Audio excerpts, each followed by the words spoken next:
Alright, well, it's a little late into this whole experience, but I thought I'd try to record the tail end of what's happened so far. I, hold on. I sent a probe, basically, to the moon, and, with the intent to try to land it, well, I have one here kind of orbiting the moon already, but I wanted to send one there that I could bring back and get samples from, which I successfully have so far. As you can see, I've got a lot of science on the way. So what I decided to do was I built this thing to try to make it recoverable. But after the trial and error, I finally settled on a design only to discover this far into the trip that I only had one of the silence pods attached, which makes the whole design asymmetrical, which makes it really, really difficult to control. So what I'm doing now is I'm trying to use the small engine on the probe that was originally designed to try to land on the moon as a sort of slow burning means to slow burning means to try to decelerate enough in order to bring this probe back into the Earth, into Kerban's atmosphere here, and be able to actually recover it and get all that sweet loot. So one of the things I discovered is due to the placement of my solar panels, I've had these things go dead in space. There was one I've reset, but there was one that was just kind of looping around because it was dead, and I'm trying to just avoid that kind of debris right now. So what I'm what I'm doing right now is I'm just kind of letting it cycle around and get to this point where we're facing towards the sun, but we're also facing in the direction where we can slow ourselves down a bit. And what I do once I get here is I just kick the thrusters up ever so slightly because this is just enough thrust to help slow us down, but not enough thrust to overpower the SAS control in the probe module.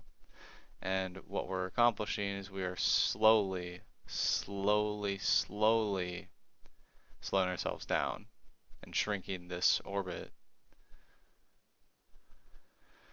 And it's actually my hope that I'm gonna try it here, but I'm gonna just basically try to arc here into Kerban's atmosphere and not have to keep shrinking it and shrinking it.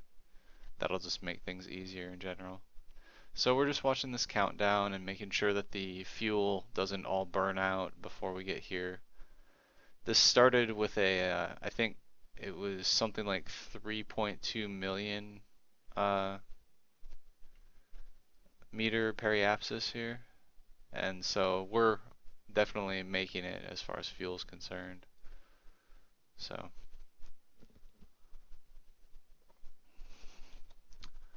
yeah, it was just an interesting issue that I ran into. So I'll recover this and make it less stupid next time, and hopefully next time I can actually land it on the moon.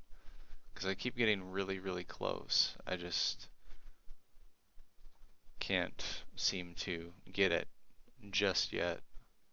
Maybe the science I get from this will help with that effort. That's kind of what I'm banking on right now. Because there's a good like 30 or 40 science on board this pod.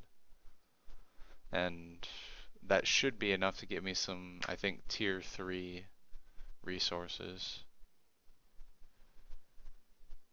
Alright, we're still inching in. I'm gonna try to keep it lined up here.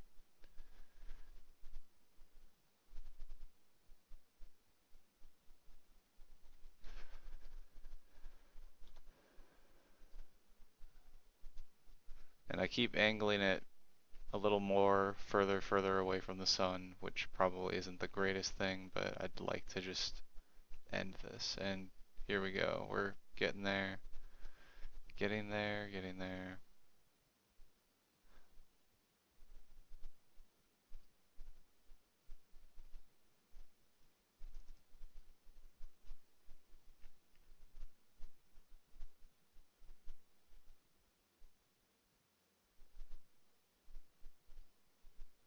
There we go.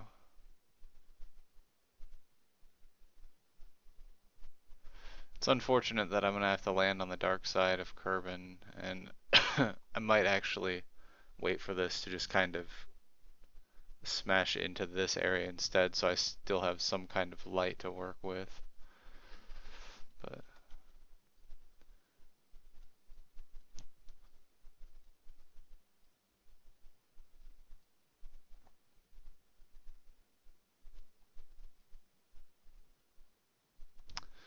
what a rescue venture.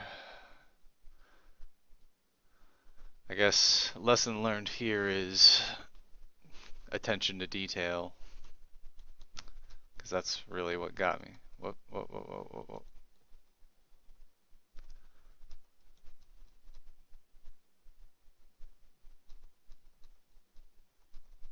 Yeah, this should get me enough to almost put me over here. Just watching the fuel tick down as this crawls further and further this way.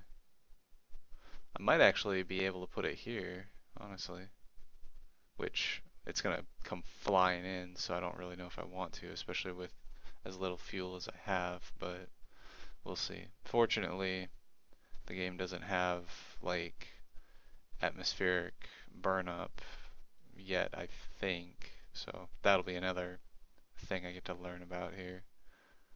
But let's see. Slowly. Okay. Well, that's in the middle of an ocean right there, so I think I'm just gonna cut the throttle and we'll let it touch down there. Because I really, well, I'm gonna quick save here, and then we'll try to land it in Africa there, or whatever the Kerban equivalent of Africa is. 5, 4, yeah, it'll make it.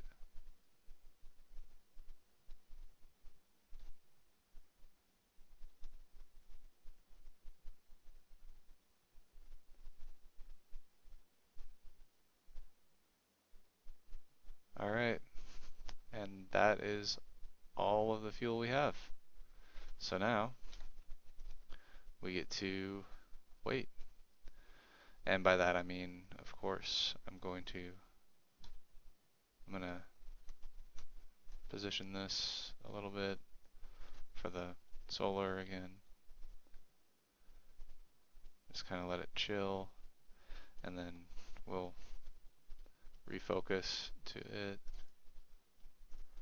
And now we'll speed things up a little bit. Man, look at that. Look at that orbital arc there. Oh, of course, I'm not thinking things through clearly, and the planet actually has an orbit, but alright, so we get to see how well this works out here. I feel like coming in at 3,000 or at 3 kilometers a second is probably just going to kill this thing. Alright, here we go.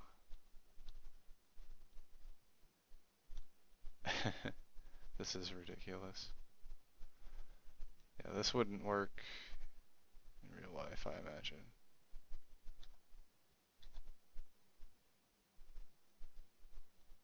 So 2,000. We'll deploy the chutes early just to try to get a little bit of control. And actually, it looks like we'll touch down nicely here, because the chutes will, I guess I can turn off SAS. Look at that, counterbalancing. Let's speed things up a little bit. We'll hit the ground.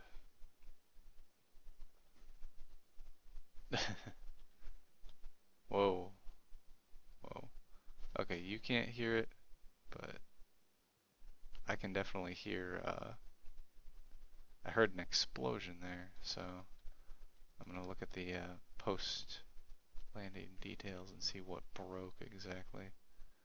I didn't really see anything come off of here, so I guess we'll see.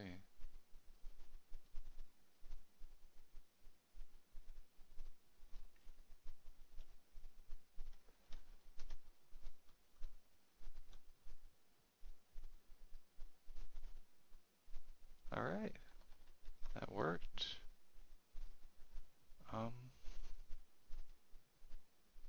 Like to see what happened, I guess.